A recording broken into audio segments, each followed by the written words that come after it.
Bismillahirrahmanirrahim. This video is against Atlantic Immigrant Pilot Program. I'm repeating it. This is not in favor of Atlantic Immigration Pilot. In fact, I'm going to thingy expose this program rather. Okay, because somebody just commented on one of my videos about AIPP that they are paying their consultant for a job offer. So I wanted to dissect it. Okay, and I got this information. This is basically Atlantic Immigrant Pilot is for 4 provinces. And if you guys don't understand this video, then I can remake this video in Urdu Hindi as well. Okay, so Atlantic Canada is 4 provinces: Nova Scotia, New Brunswick, Newfoundland and Labrador, Prince Edward Island. Okay, these 4 provinces combine the Atlantic Canada, and these 4 provinces also have this common immigration pilot program that is called AIPP. Okay, and AIPP is going to continue in 2021 with slightly maybe more changes. Okay, so if you see the the basic eligibility criteria for AIPP is having a job offer. Okay, and this is a basically program for employers with genuine labor market needs. Okay, now they are being careful about it. Okay, now I'm going to show you how little this program is as compared to the number of consultants who are offering job offers for AIPP, who are telling people that you have intermediate, you have CLB 5, you have CLB 6, you have a great chance for AIPP. Just pay us this amount of money, and we will take the rest amount of money when you land in Canada. And they are just scamming people out of it. Okay, so let's see the immigration level plans. This is the CIC website.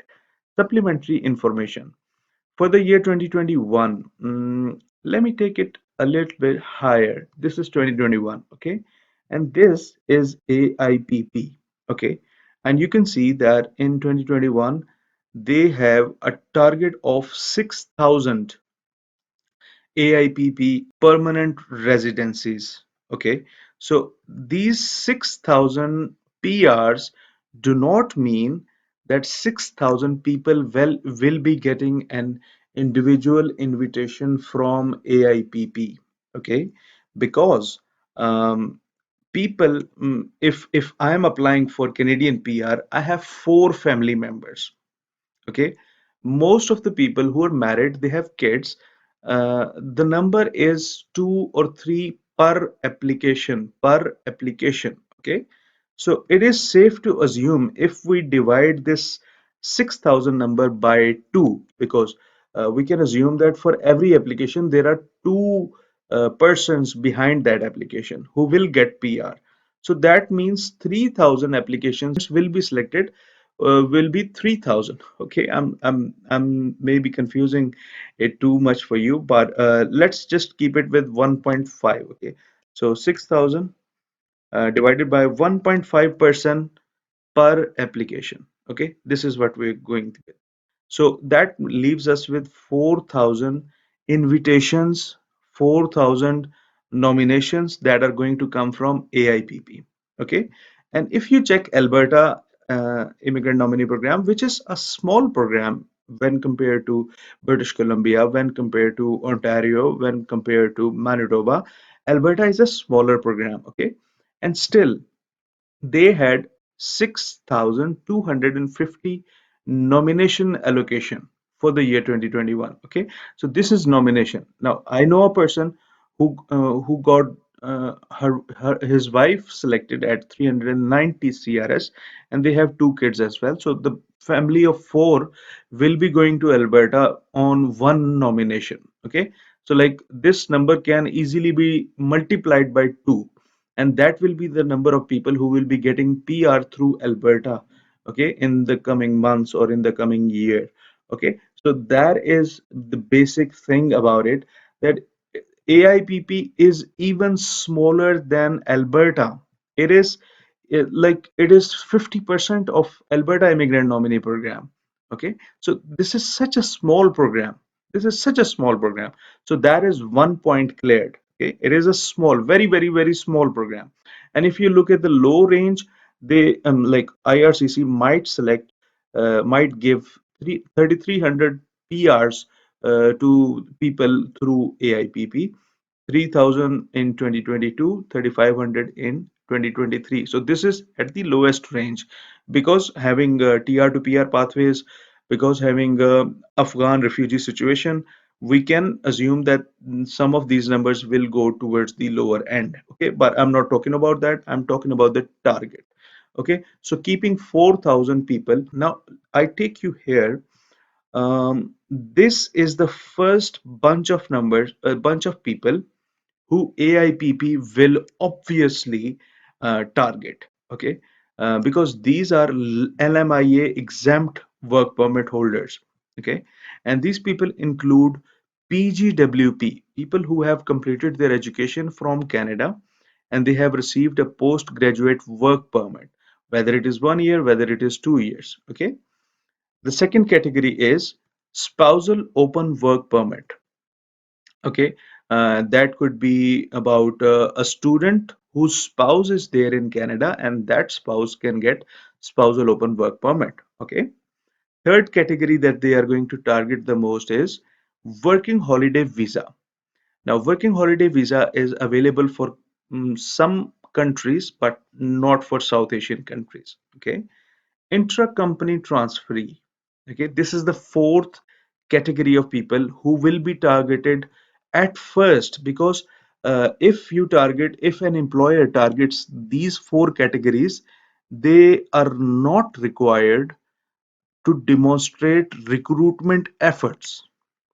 Now, what are the recruitment efforts that they need to demonstrate to like IRCC or the some higher authority in AIPP? Okay, so these recruitment efforts are demonstrated through an advertisement.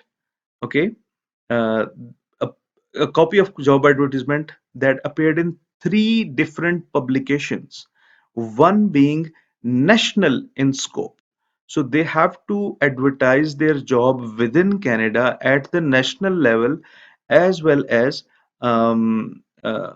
other two publications as well. So in three places they have to thingy publish their job advertisement. Okay, they will publish it on Job Bank Canada or any other such service for job advertisements. Okay, so this is the first thing that they need to advertise the job within Canada at three different publications.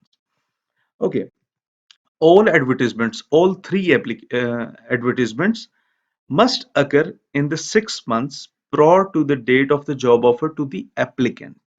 Okay, so like if you are going to get a job offer in December, then these three advertisements must have been made between between July to December, right?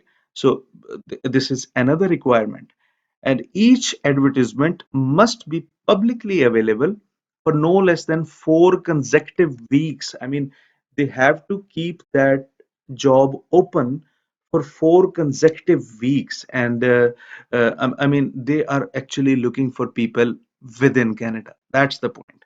The employer must be able to demonstrate that the print media and websites used to advertise the job targets on audience in Canada that has the appropriate education, professional experience, language ability, and skill level. Okay, so this is like a part of things that force a person to go for these categories, these four categories that I just talked about. Okay, and apart from that, after that, two other things that the employers will be inviting people like for their job offers is um, Canadians who are like citizens and PR holders who are in Canada as PR. Okay, so like after these four categories, they would be targeting Canadians and permanent residents. So thing is, people from outside Canada, like they are going to invite 4,000 people. They are going to give 4,000 job offers. This is what we have already established. They are going to give 4,000 job offers in a year, and out of these 4,000 applications, they are going to target these four categories that I just mentioned in front of you guys. the PGWP holder, OWP holder, working holiday visa, and intra-company transfers. So, like out of these 4,000, these people will be getting an edge over foreign workers. Because in addition to submitting copies of the advertisement, the employer must explain that why the position cannot be filled by a Canadian or a PR. Because if you want to hire a foreign national, then you have to explain it to AIPP. The employer has to explain it, not the employee. Employer has to explain it that this position could not be filled by a Canadian. Okay, so this is another heartbreaking requirement. This is why, obviously, if you were an employer who is working in Atlantic Canada, would you be going through all this trouble to invite a foreign worker for your jobs? Okay, so if we say that out of these 4,000 job offers, some, mm, in my opinion, I mean, this is not based on facts, this is not based on figures. We could say that they would be able to find 50% of their job offer holders from within Canada, whether they are out of these four categories. Okay, so like 50% should be getting selected from within Canada, and 50%, that is 2,000 job offers. If they achieve their target for AIPP, 2,000 job offers will be given to rest of the world to come and work in AIPP. This is completely based on my guess, okay, and I'm being generous because I didn't want to be like conservative when coming up with this figure. So I'm saying that with a generous heart, that the maximum number of job offers a foreigner can get is 2,000. Okay, it is no more than that. And I bet you guys, like instead of 2,000 job offer holders, there are more than 2,000 consultants who are selling this. Like go out, search in your city, wherever you go, especially if you're from Pakistan, if you're from India, people will be selling you AIPP like crazy. You have a great chance, you have a great option. You are an intermediate, no problem. AIPP is your option. So based on these facts and figures, what do you think? Do let me know in the comment section below. This is Ali Iftikhar, hoping nobody gets scammed.